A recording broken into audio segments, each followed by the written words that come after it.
If you have read any of the stories from Isaac Asimov's Robots series, you have probably noticed that their plots are all centered around what we now know as Asimov's 3 laws of robotics.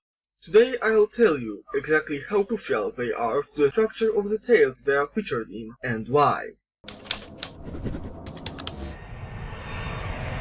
Just in case you didn't know what Asimov's 3 laws of robotics are, they stand as a set of rules for artificial intelligence in many of Asimov's works. They are possibly one of the most influential concepts in the history of science fiction, crucial to the discussion of real-life AI's potential. They read as follows. 1. A robot may not injure a human being or, through inaction, allow a human being to come to harm.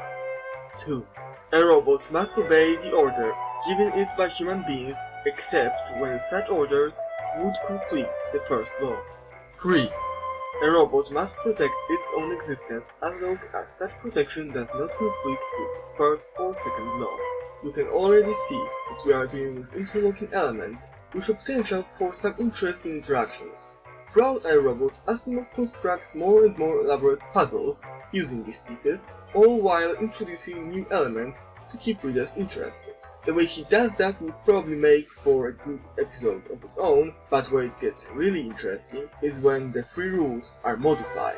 See, up until this point, no matter what Asimov threw at us, whether it being robotic prophets or telepaths, we could always go back to the basics. Ask ourselves, okay, how does it work with the 3 laws? This way we were never lost. Until Little Lost Robot.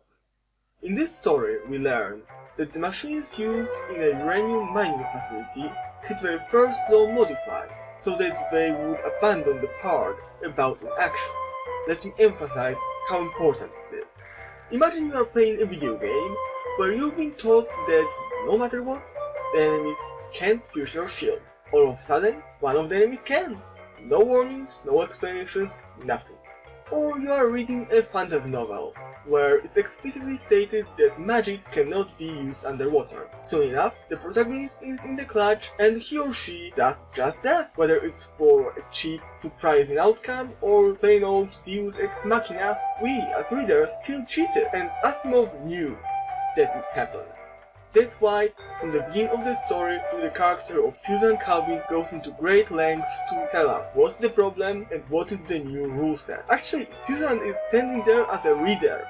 She's confused and angry that something was changed, sure that the whole construction will fall apart now. We need a rule to create a fair environment for the reader or researcher to guess, to work through the system. Without that, we've got chaos. We've got a mess. And it isn't bad only for making it harder for the audience to follow the story. No, it also shatters the suspension of disbelief, something fragile and vital for fantasy and science fiction story. You don't want to lose your audience like it. With all that said, let's recap what have we learned from Isaac Asimov to prevent plots like it. First of all, make your rule set as clear as humanly possible. Secondly, always foreshadow or some other way explain pre-event and loopholes. At last, though it wasn't explicitly stated in this video, from what have we seen, Isaac Asimov certainly spent his time analyzing them, using different scenarios. Perhaps many of them didn't find their way to any of the stories or novels, and so won't yours, but they aren't a waste of time by any means. They are actually crucial for this kind of rule set.